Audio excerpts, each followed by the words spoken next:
This is Brad A. Milford with the Unlimited Business Wisdom Podcast, where leaders, seasoned entrepreneurs, and business owners share their wisdom. It's straight to the point to respect people's time, and because we know knowledge and wisdom turn to business possibility, and possibility mixed with support and action become reality. In this podcast, we discuss leadership, sales, marketing, operations, team development, quality, and finance to drive sustainable results and everlasting impact to make the world a better place. Thanks for joining us. Kimberly, welcome to the Unlimited Business Wisdom Podcast. Great to have you here. Oh, Brad, thanks so much. I am excited to be here. My pleasure. I'm really excited for this episode, specifically because if anybody goes to your website, they're going to clearly understand what a lot of what you do and what you stand for. But I turn to you. Would you be willing to share with the people listening and watching a little bit about who you are and what you do? Sure. Thank you. Kimberly Gerber. I am the CEO of Excelerate, and Excelerate is a executive development firm. We have been helping leaders for the last 20 years make the leaps from mid-management to senior management and senior management to the C-suite. And we've got a lot of really well-proven programs that help people navigate these leaps and these changes in their careers and become truly the best and the brightest leaders they can be. Leadership. Who doesn't love leadership? Right. Everybody loves leadership. Indeed. I mean, it's become a great topic over the last, couple decades. Mm-hmm. Such a vast topic. There's so much that we can learn with it, right? Kimberly, would you be willing to share you have a lot of knowledge to pull from with decades of experience in business. Would you be willing to share what's best about being in business? Oh my gosh, that's a great question. I think the best thing about being in business, whether you're a business owner or you're a leader working in a company, in a corporation, I think the best thing about it is the opportunity to make a difference. And sometimes that's going to be making a difference through the products that you're selling or creating or designing or building. And sometimes it's the ability to make a difference through the way you touch people's lives. We all have every day in every interaction, we have a little emotional thumbprint that we leave on people. And I think that, as a business owner, a business leader, that our ability to transform through the work that we do and through the way that we interact with people, it's profound. Indeed, transformation is profound, and the impact that we have on others is in the service that we provide is great. Kimberly, would you be able to dive in just a little bit more? I hear, and I imagine you do too, a lot of people talk about transformation, but some people don't understand what that leadership transformation looks like. Would you be willing to just freely speak into that for a moment or two? Sure. I'll give you my perspective. So when I hear the word transformation, I think of taking something that is a certain way and helping it, and it becoming something completely different. That doesn't mean it doesn't have any recognition from the starting point, but that it is notably, visibly, audibly, perceivably changed in transformation. The metaphor for transformation, of course, is the caterpillar to the butterfly. And I think with leadership transformation, it's about the ability to impact and influence. So a leadership transformation from an individual contributor to a people leader, the transformation is that in one stage, there was no ability to actually lead, right? They maybe self-focused, focused on their own product, focused on their own performance. And that transformed leader at that level is able to actually step back from their own performance and their own work product and help expand the productivity because they can coach and train and mentor and inspire others. And so, transformation is the ability to do work through others. And I think that the higher up folks go in leadership, it's the continued awareness and expansion of the leadership shadow, of the ability to get more and more and more done through people. And that's really what leadership's all about. Leadership is about getting work done, getting thoughts, getting beliefs, sewn into and through other people. And the better you can do it, the more influential, the more trustworthy, trust building you are, the more you can get done. I imagine there's some empathy built in there too. Some empathy? Some empathy. I imagine there's a little bit of empathy. Yes, absolutely. No, I don't think you build trust without empathy. Indeed. I love what you shared. Thank you very much. Transformation can be confusing to some. So I appreciate you speaking into that off the cuff based on your experience. Right? And influence and impact. Important topics. Some discussed on the internet today may be not so clearly. So again, thank you for what you're sharing. We'll dive in here just a little bit more in just a moment. Kimberly, this is this is my favorite question. So I shared with you, I'm an integrator. It's sort of system oriented, but we hear from other business owners are getting so much business that sometimes that causes some hints of chaos or a little bit of overwhelm. Would you be willing to share your thoughts on that kind of situation? Sure. I can share from personal experience.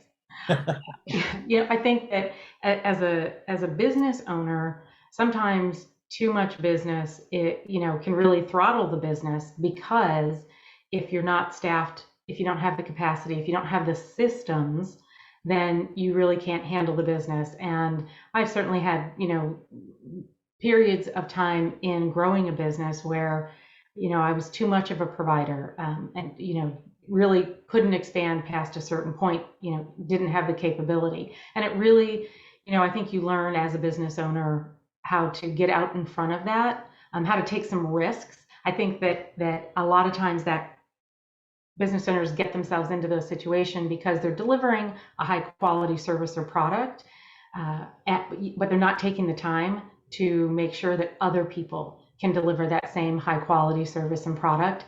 And that can be a real limiter. But it takes a risk to pull yourself out of the work, at least partially, in order to create the capacity of your own to train, grow, and expand through others. And again, it comes down to leadership. So as a business owner, you really need to understand the fundamentals of not just running a business, but leading a business and leading people in your business.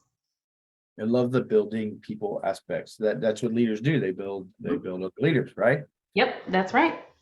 And do you believe, I'm just curious about this, do you believe that everything rises and falls on leadership, as it said? Or do you have a different opinion? I would say the simple answer is yes, but I say that in air quotes in this. And I would say that everything rises and falls on communication. And leadership, the quality of leadership, is directly related to the quality of communication. So in that way, I would say yes. I love your thought. Yeah. Well, I love your thoughtful answer. That's fantastic.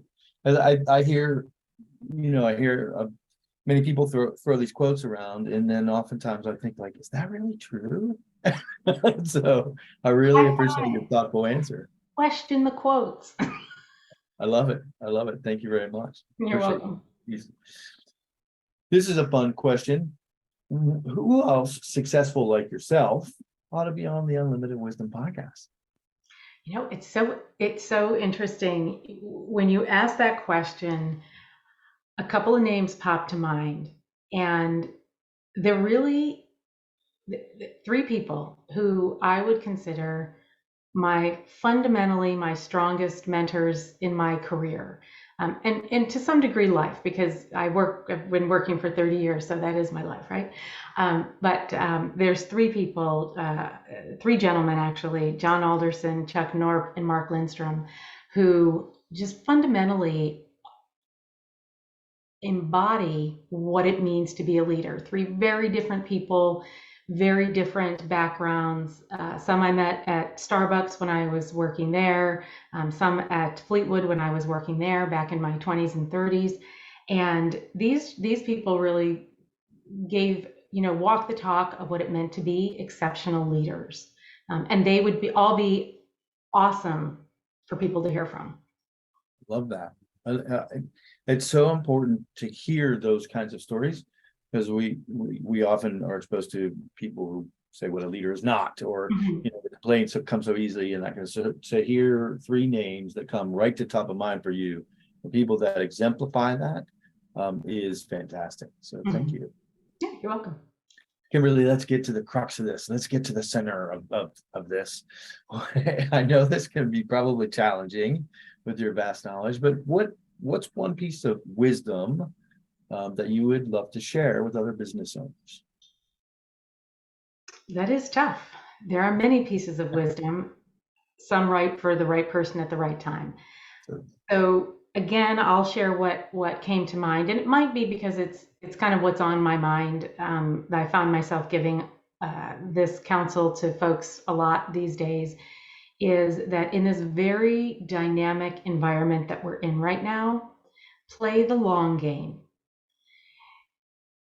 There's a lot of change. In fact, with many of my clients this year, we revisited, that seminal book, Who Moved My Cheese, because, which is, it's a short parable book, but it's really a great reminder of there's so much change in the world, and it can be frightening, and it can just be stressful, and we can just get decision fatigue because of all the changes coming at us and that are uncomfortable, even if within them lays great opportunity. And so not worrying about every single change, not overthinking every single change, not questioning that, what people are thinking or what it means for you every single time. Just stay calm, think out about the future, stay excellent, if you will, but play the long game. Don't let every ripple that comes your way cause you to rethink every single thing. Stay true to yourself, play it long, and stay excellent in the process. Because what I see a lot of is that the change that people are having to embrace, they don't understand it all, and they don't know what it means for them. And they change their behavior as a result. Don't do that. Stay excellent, stay the course, things will work out. Things always do. I love that advice. Simple advice, but deep at the same time. I love it for many reasons. It speaks to half of my life of what I did wrong, right? Or what I could have done better, maybe we'll say, right? Yeah. So it speaks to me personally, and I appreciate that. This chameleon-like attitude where we have to shift all the time. And we today's day is very fast-paced, right? Yeah. Can't compare it to 70 years ago, but I think it's fast-paced. Many people do. Fast-paced. And I do see, obviously, like you, people trying to shift on a dime and changing all the time. And what I hear in the words that you're sharing, and I really want to exemplify and highlight what you're saying here, and I want to make sure I have it correct. Mm-hmm. What I hear you saying is the fundamentals, the long game, the principles, the true values, the stuff that's unchanging, right? That is what's most important. Maybe not what's coming at you on a daily basis. Yeah. And would you just be able to be willing to speak into that just a little bit more? Because I think that confuses people, to be honest. It's really, when we start to shift and, kind of look left and look right and start to question things, what ultimately is happening is we're second guessing, we're questioning, we're wondering, should we be is that a sign? Should I be reacting to that? And all of that internal questioning that goes on leads to insecurity. And insecurity almost always, if not always, leads to poor decision making. And so when we are feeling in that pressure cooker and we haven't made the decision to play the long game and stay who we are and stay and not, kind of get caught up in the riptide or get caught up in the breakwater, actually is a metaphor I use with a lot of clients, because you're fine on the sand and you're fine out in the ocean. It's nice and calm, you can navigate, but it's the breakwater. And change is like that, with the wave constantly kind of pelting you if you stay there. But if you kind of keep pushing past it, get into calmer waters, you'll make better decisions and you're going to feel more confident. So what change does to us mentally and emotionally is it really puts us into a place where we're second guessing ourselves. And even if we are just inherently a confident person, that'll start to erode. That is a consumable resource. And so if we're focused not on today and everything that's happening right now, and we keep true to our values, our performance, what is important to us, how we intend to show up in particular as a leader, and really just continue to play the long game, then we are going to be more successful because we're going to be more confident and we're going to make better decisions along the way. I love the advice. There's no way. I mean, I literally want to jump out of my chair and say, yes. It's great. It's solid. It's simple, usable, functional, and important. Kimberly, if somebody's listening to this and watching, because I can almost guarantee somebody's listening and somebody's watching and saying, that sounds good, but how do I do that? Any suggestions or tips just top of mind where somebody could actually begin to, if they're saying, well, I constantly have to change, that doesn't pertain to me, or I can just hear some things in my own head. What advice might you give them? So simple advice for simple advice. I would spend 5 minutes every morning journaling, and I would journal two things. What are my intentions for this day? And how do I need to be? A lot of people put a checklist of what to do together, but they forget to equip themselves, to remind themselves how they need to be to get that done. And if what you want, if you're experiencing a lot of change, or if you're experiencing a tough time, or even just a lot of decisions, setting those morning intentions, 5 minutes is all it takes, because it's not like a page, it's a couple of things. This is what I want. These are my intentions for today. This is what I want to accomplish. This is what I want to nail. Here's how I have to be to do it. In that process, what we're telling ourselves, we're giving ourselves permission to be the way we need to be, to lead the way we need to lead, and to be focused and to prioritize what needs to be prioritized. And then everything else that comes up in the day, well, it's not to say that it's not going to, we're not going to get information and that's going to, put us right back in it. However, we have set an intention. We reminded ourselves, and people do not do that. It's simple. It takes seconds, minutes at the most, and it's powerful, but it's not common sense. We just don't remember to do it. So that's the advice I would give. If you want to get out of the breakwater, do a tiny bit of journaling every day, Monday through Friday. You don't even have to do it on the weekends, although it's a great practice and you might want to. I love it. Simple, but very, very, very powerful advice. And I really, truly want to highlight what you're saying. I know this to be true. I want to double down on it.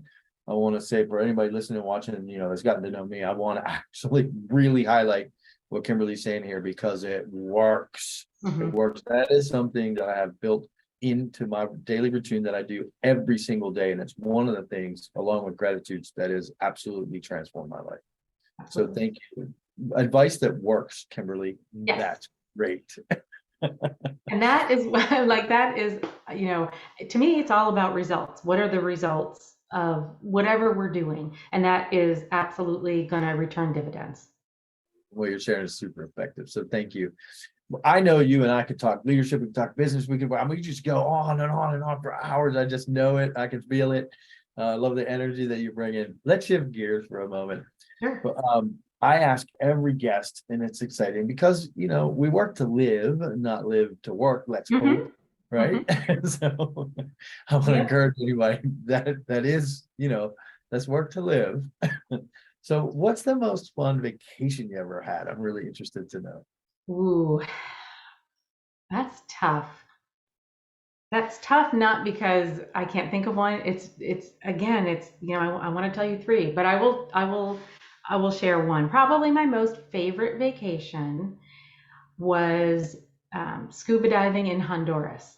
My siblings and I went to Anthony's Key, and it was a great vacation. It was the first time and maybe the only time in my life that I had no cell phone access. So it was a completely e-free trip in a remote part of the world that was a completely new experience from the people.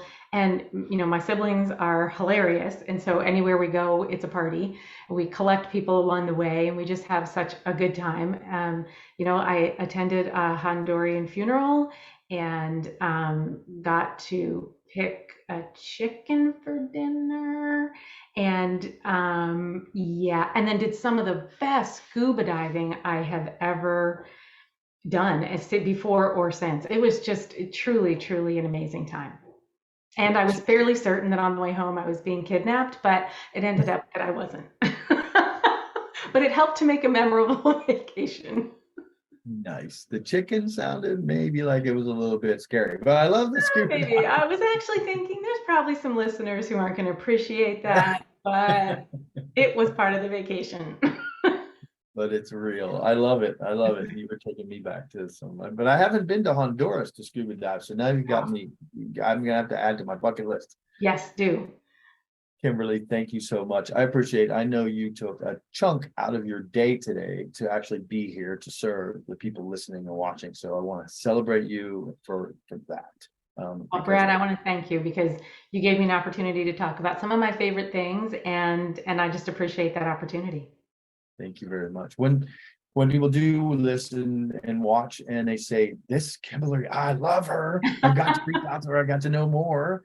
I definitely want to know her. What's the best way for them to reach out and Yeah. No, thank you for asking. The best way is really through that website that you were mentioning earlier, which is 𝐋𝐸Lerate, EXCELERATE.com. Who doesn't want to accelerate? Right? I know. Moving you forward with speed and excellence. I love it. What a great tagline. I do want to encourage you, if you're listening and watching, you're still here right now. I do want to encourage you to go to the website because it's impressive. I want to encourage you to do something different, right? It's great to listen, to watch, but do something different. Go to the website, reach out, look at some of the tools and the tech that's there for you, and reach out and maybe even have a conversation. That'd be something. That'd be great. That'd be great. Kimberly, thank you. I appreciate you and I celebrate you. Thanks for being on. Thanks, Brad. Bye. This is Brad A. Milford with the Unlimited Business Wisdom Podcast, where leaders, seasoned entrepreneurs, and business owners share their wisdom. If you're looking for more on leadership, sales, marketing, or operations to drive team development, higher quality, and high-level sustainable profits, we encourage you to join the Built for Brilliance community on Facebook or reach out to us about one of our mastermind groups, coaching or consulting, or even fractional COO services. You can reach us at buildbrilliance.net/contact. We thank you for listening, for sharing the show, and appreciate your rating and reviews, as this makes more shows possible. Thanks for joining us.